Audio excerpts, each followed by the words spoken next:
Hi, everyone. Good morning. Thank you very much for coming today. My name, as I was introduced there, my name is Tom Port. I'm the VP of Sales here at ServisBOT. And as was also introduced, I'm joined by my very illustrious colleague, Chris Doyle, who's one of ServisBOT's co-founders and one of our lead engineers.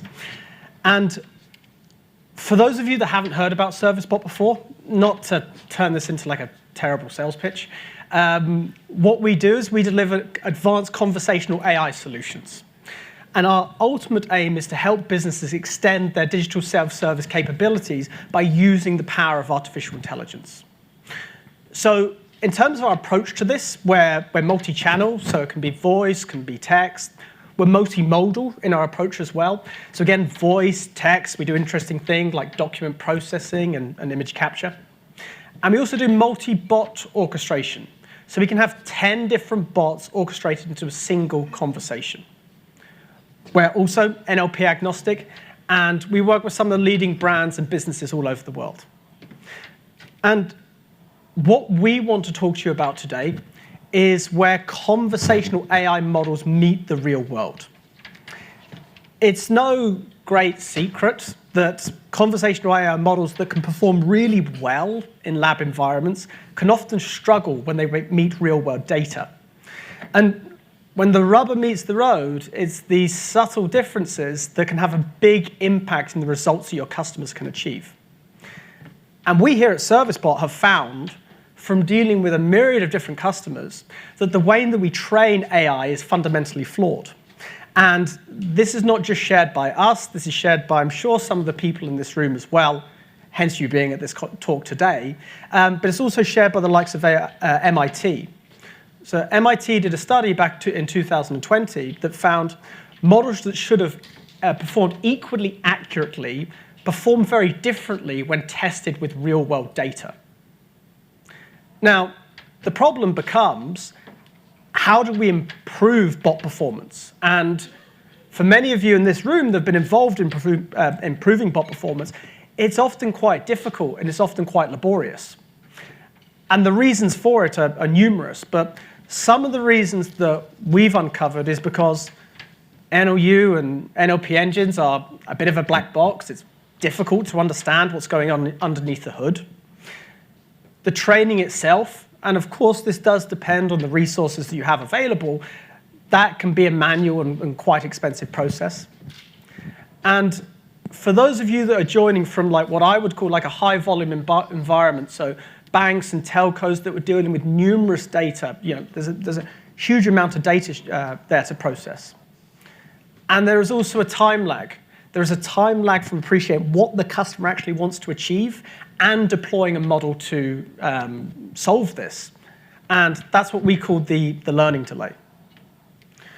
So going into these, each of these areas in a little bit more detail. As I said, the NLU itself, present company excluded, of course, but it cannot be easily understand how that NLU actually works. And we've noticed that, and this is a common pain point in AI, of course, but regression is constantly happening. You might be squashing one bug only to have another pop up. It's a consistent feature of AI. Also, AI itself has a positive response bias. We at ServisBOT call it inherently greedy. It wants to give you the correct answer. And what we have to be mindful of here is that just adding data isn't the only answer. If these things aren't addressed, it can lead to an overall ambiguity in how to improve it. As I mentioned, difficult and expensive. And the worst case scenario can lead to an overall lack of trust in the AI itself. And also, when we think about manual training, there are numerous reasons why manual training itself is pretty tough and pretty laborious. Again, the sheer volume of data is numbing. Manual training also has diminishing returns as the number of intents, the number of complexity grows. And it can also be pretty expensive. Depending on the resources you have allocated to deploy this manual training, it can be an expensive process. And also one of the issues that we see is it's difficult to differentiate between, is this going to be training an existing intent, or is the user asking for new functionality entirely? All of these things lead to what we call the learning delay. And putting this really simply, this is just the time between getting the data and actually getting the model to deploy it. And within that context, what we need to consider and just ask ourselves is two fairly fundamental questions. If we don't get to act on the data right away, is it relevant? Like, what is the shelf life of these learnings, and do they expire? And also, we need to consider the cost of the learning delay, both an opportunity cost, but also how many of our customers that are regularly engaging with our chatbots are being affected. So, to summarize the problem using very much pseudo math, because when building this presentation, I took an opinion that some of you in this room are going to appreciate math. The problem is equal to the time by the NLU black box, it was difficult to understand what's going on underneath the hood, by the manual training methods that you're currently using in your organizations. And this is consistently being compounded by the sheer volume of data. Now, what is the answer? Well, the answer as we see it is AIOps. Now, this is not a term unique, and I'm sure you've all heard of it before. It was first spoken about, as far as I can see, back in 2016 by Gartner. But this is similar to CI/CD process in the DevOps software workload world. And what we want to do is we want to use a continuous process that is automated where possible to ultimately deliver outcomes for your bots. And as you can see on the left of the screen here, this is kind of like our way of approaching it. We take our CAI pipeline, where the personal identifiable information is, of course, being redacted. We're then removing any duplicates, and we're then running our unsupervised learning tool on this process, which is essentially doing two things. It's reviewing the design and doing an impact analysis. It's then checking for any regression. And finally, we're giving you data that we can release. And what are the results that we've seen? Well, we've seen poorly designed models jumping up by 60%, leading to models in the 80 to 90% accuracy role. And on the treatment rates, for some of the test data we've run through and some of the more poorly designed bots, we've seen treatment rates of 20 to 60%. So essentially, what is happening underneath the hood of our tool is we're consistently analyzing the design and consistently analyzing the data. So with that, what I'm going to do is I'm going to bring Chris onto the screen, onto the stage rather, and Chris is going to run us through the actual tool itself, and then we'll break for any questions. Okay, so Chris, it's all yours. Thanks, Tom. So yeah, as Tom mentioned, we believe in a kind of a continuous development type process. And what we've done is we've made a desktop tool available today for anyone who's interested in trying it, which takes the key element of that process, allows you to create data from your own bots if you have them, and actually look and get recommendations on improvements to your training phrases in your bot. We call this tool ServisBOT Insights, and as I say, at the desk over there, you can grab the details from us. So what I'll do is I'll quickly just explain what it's trying to do and give you a quick overview of the results it gives you. So as Tom says, really the problem that this specific tool is attempting to resolve, because it's part of a suite of many different tools with different objectives, is that it tries to take the training data that you've given and then look at it using topic analysis to try and find outliers, confusions, and various other things that have crept in over the lifetime of your design as you've been receiving data from your bot out in the wild and adding new training phrases. That's essentially what it does. It groups together syntactical and semantic phrases and actually effectively creates a temporary standalone NLU using a custom classifier that we've developed, or our AI team's developed, to be able to identify any problems that you might have in the model training data as it stands. The tool takes your training data, so you can extract that. It does need to be kind of put into the correct form for the tool, but it's a fairly straightforward process. But you can grab your intents and your training phrases from any of the public bot platforms, and it also takes what we call a classification report, which is essentially historical real-world data, which is phrases that, utterances, customer utterances, together with the intent that was detected and the level of confidence. And we use those confidence scores as a key driver for the outcomes of the bot. Okay, so what I'm going to do is just quickly show how this demo works. I think we need to jump off because it's still showing this, so maybe Right. cancel the presentation out. Thanks, Tom.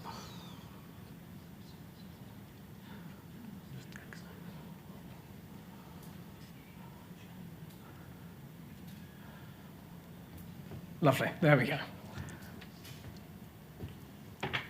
Great. So this is the Insights tool. As I say, what this does is it actually runs as a Docker container for anyone familiar with how to get things started. It's got no dependencies. You can grab it. You need an API key that we can provide you with. And what that'll do is a quick one-line install and then a one-line run, and you simply navigate your browser to the application for the user interface. So the first page here is just kind of giving you an overview of what the objective is. It does a baseline accuracy test. And the way that we do that is we actually take your training data and we do a random split between test and train data. And then from that, we use that to create our initial observations. And then obviously we kind of follow that process through for later in terms of recommending changes. So what we get is a scorecard, which gives our assessment of what the accuracy is. And then based on the original's bot performance, so then we bring in our classification data as well. We generate a new model by clustering the data as best as possible, identifying outliers, and create what we call a change set, which is a set of recommendations of things that you could add or remove or change in the model. Now, over time, this is actually going to start also introducing things like additional intents, where you've got clustering of intent of training data, which may kind of cluster in different areas, but it's still kind of semantically the same intent. Then break it out, have multiple intents that may have the same fulfillment, but not necessarily the same intent, just to keep your models as clean as possible. So what it's attempting to do is optimize your model based on clustering of your intents training phrases. That's ultimately its goal. Okay, so I'll upload a design. So what we've got here, as you can imagine, it does quite a lot of work in the background, and it's a bit time consuming if you've got a very substantial model. So we've got just a lightweight demonstration model here for the sake of making this reasonably quick. Okay, so what it's doing now is it's processing the model, it's building our internal files, detecting the vocabulary in the model, grouping the intents, performing analysis, and identifying good intents and bad intents, which is a kind of a general phrase that I'll come back to in a moment. Hopefully this won't take too long.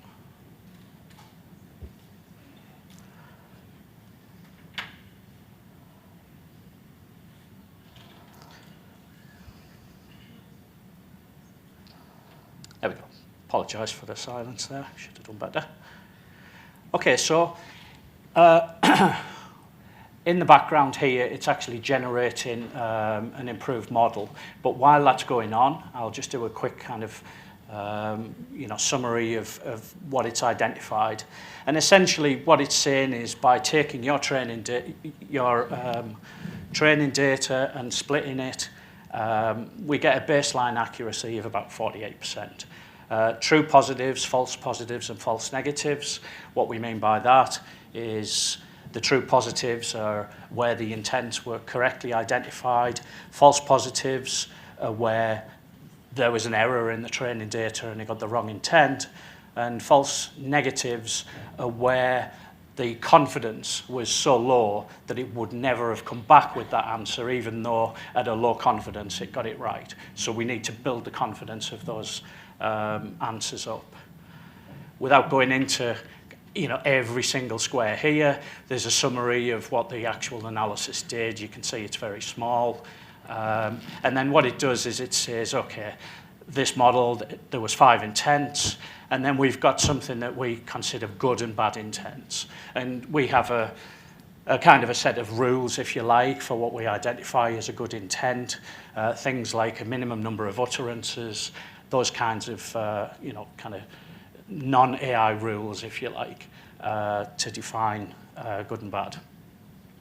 Okay, so that's a quick assessment, and then what's happened is we've got an updated model. So if we take a look here, what we can see is this insights tool does produce some improvements to the model, quite substantial improvements.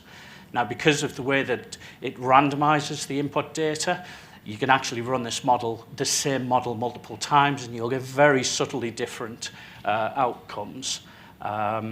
But essentially, it kind of believes that it's got up to a test accuracy now of 95%.